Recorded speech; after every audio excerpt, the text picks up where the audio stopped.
Hi, it's Steve. Today we'd like to show you how to change the defrost heater on your refrigerator. The defrost heater is used to melt the excess frost off of the evaporator to maintain a proper airflow. This particular model uses a U-shaped heater that mounts below and to the sides of the evaporator. It's an easy replacement. Let's show you how we do it. Now, to do this repair, we will be working near some electrical circuits, so the first thing we'll want to do is to unplug the refrigerator. Once we've done that, we'll remove all of the items from the freezer compartment, and then we'll take the shelf out and start the repair. Now, with everything removed from the freezer, our next step will be to remove that shelf. So we'll just lift it up, slide it either left or right, remove one end, tilt it, and pull it out. We'll set that aside. Now, if your model has a light bulb, it'll have this switch and mounting bracket assembly over to the right hand side. We'll need to remove a single screw up inside of that, as well as 2 screws across the back by the air diffuser. There'll be 2 in the floor. If you have an ice maker, you'll need to remove that and take that out of the way. If you don't have an ice maker, you'll need to remove that cover where the ice maker harness goes. So we'll start by taking these screws out of the floor.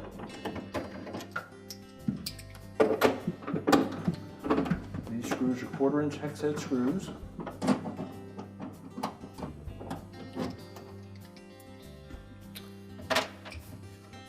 We can lift that floor up and pull it completely out of the refrigerator, and we're just going to set that aside.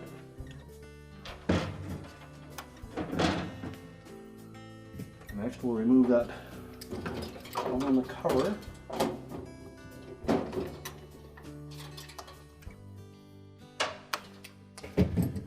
And then just pull down on the top of that cover to detach those 2 little plastic clips. And lift up and disengage the clip on the bottom. And you should be able to pull that far enough forward that we can access the wire harness that will go to the ice maker. Now just pull those little tabs apart and disconnect it. We can tuck that back into that opening. Now again, if you have the light bulb and switch assembly on the side here, we'll need to remove that screw next.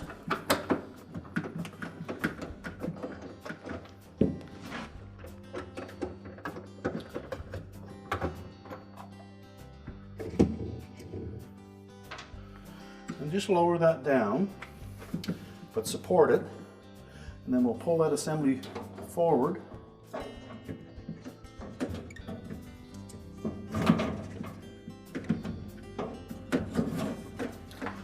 Just get enough harness there that you can let that rest there. Now next, you'll see a ground wire clip over where that harness connector for the ice maker is. We'll need to pull that off. If you can't access it from the front, just tilt that whole evaporator cover forward while lifting up on the bottom.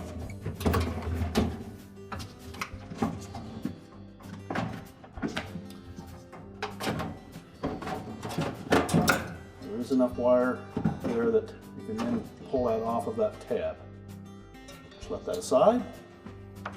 And then lift the whole evaporator cover and air diffuser out of the freezer, and we'll set that aside. Now, chances are the evaporator on your refrigerator freezer is completely iced over, so you'll need to allow that to defrost, or use a hair dryer and just gently supply some heat to that to let it defrost. Now, there will be an excess of water go down through that drain, and it'll probably overflow the drain pan underneath your refrigerator, so you may need to mop that up. Now next, we're going to remove this assembly. It's not necessary for you to do so, but it makes it easier to see how we're going to replace that element. So we'll just follow that wire harness through these little channels on the top of the fan housing bracket. And then we're going to disconnect the harness connector, and then we're going to set that aside.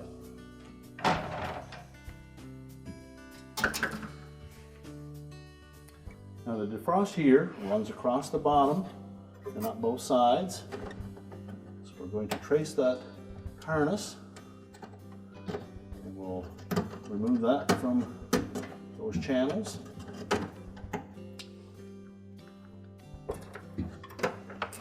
There's a connector over on the left side here. We'll need to disconnect that. Just release the locking tab and pull it apart. Now there are also two styrofoam blocks on either side, and those are in position to prevent air from getting up through there or heat from getting up through there, so we want to make sure that we don't damage those. They're just pushed in between the evaporator tubing, so we'll just pull those out. Now our next step will be to disconnect the wire harness to the heater. It's located again over here on the left side, and there's a little locking tab on that connector. You just need to lift up on that and separate the two halves. Then we'll take that harness lead and pull it out of that channel across the top of the evaporator fan motor housing.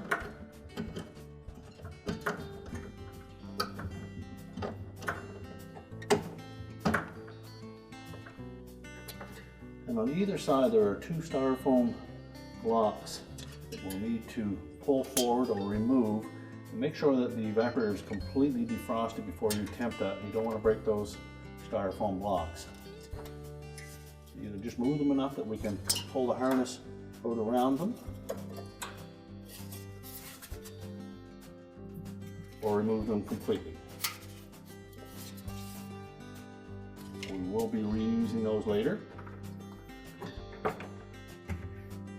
Now next, across the bottom there are three little metal tabs that we'll need to bend out of the way to drop that heater down on that mount. Now you will need a pair of needle nose pliers, and just bend those tabs enough so that we can clear that heater.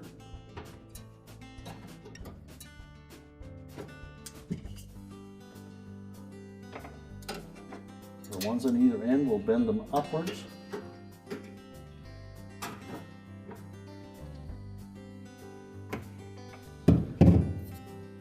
One in the middle, we'll just pull forward.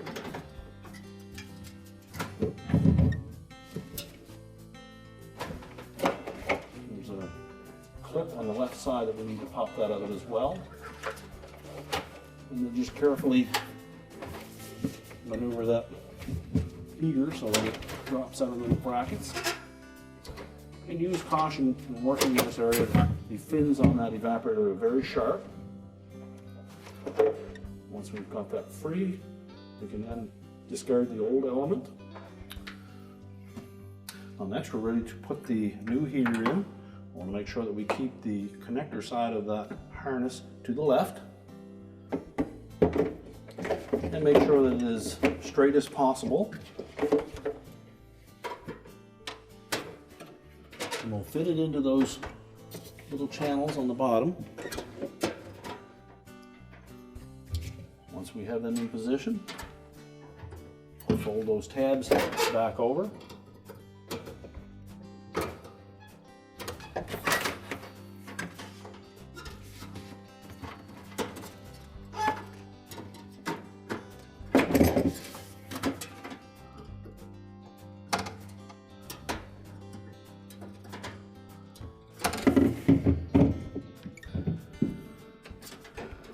And tilt it upright.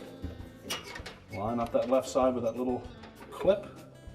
And push it in until it locks it in the vertical position. And we'll route that harness around on the left side.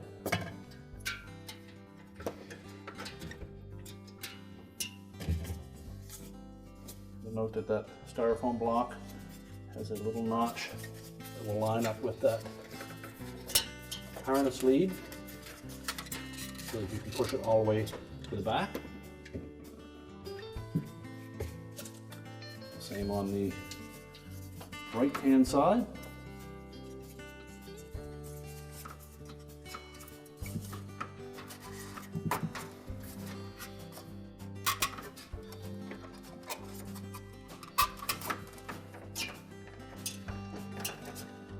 And then rope that harness around the top of the evaporator fan housing.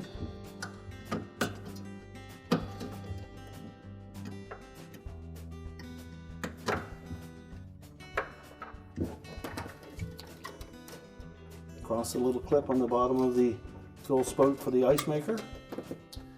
And then we'll reconnect it to the connector that has the two white and single brown wire.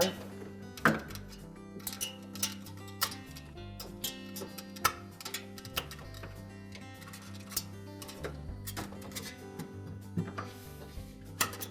sure there's no stress anywhere on that wire harness.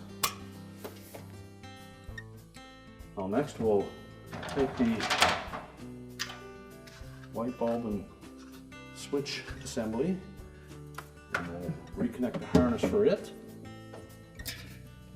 Again, make sure that the locking tab engages and then thread that harness through that same channel on the top of the fan motor housing.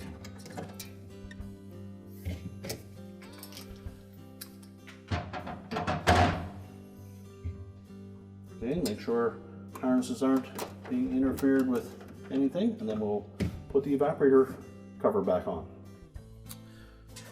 So we'll take the evaporator cover, we're just going to slide that into the freezer opening. And our first step is to pull that harness through that rectangular opening on the left side, and as well to reconnect that ground wire to the metal tab at the top of that opening. So we'll start by clipping that on, make sure it fits on nice and snug. And just maneuver that panel towards the back. We will need to balance that control housing.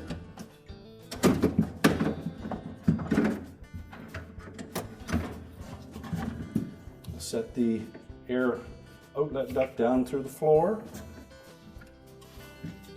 Take the ice maker harness and pull it through that opening. And then we're just going to tilt that evaporator cover into position while making sure that we have the control hooked in behind it. The back portion of that control needs to go in behind the evaporator cover. We also want to make sure that we keep that harness in position across the top of the evaporator fan motor bracket. Just make sure that it stayed in place.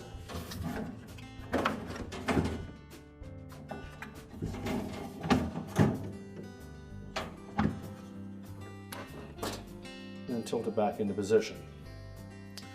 Well, next we should put the switch assembly, reattach that to the ceiling, line it up over that stud on the ceiling, and tighten the retaining screw. That'll hold that in place. Make sure the screw holes line up at the top of the evaporator cover, that we still have our harness through, and that the ground tab is firmly attached. So next we'll take that cover and we're going to just fit that harness connector into this to hold it in place.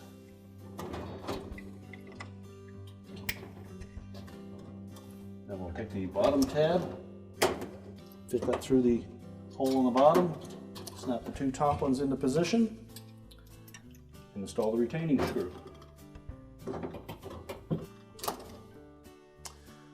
Next we'll put the two screws in across the top.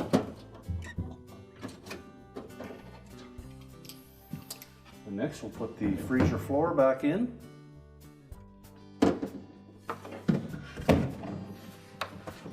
Make sure it slides in under those two tabs on the side of that housing.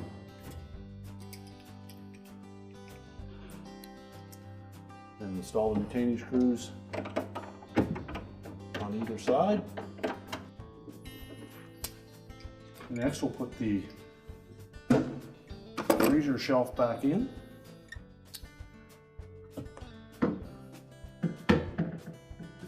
We just need to fit it into whichever level we want by inserting those rods into the top portion of the holes until we have both sides engaged, and then let it drop down so it won't fall in. Now we're ready to reload the freezer. We can now load that freezer back up. We're ready to plug the refrigerator back in and our repair is complete.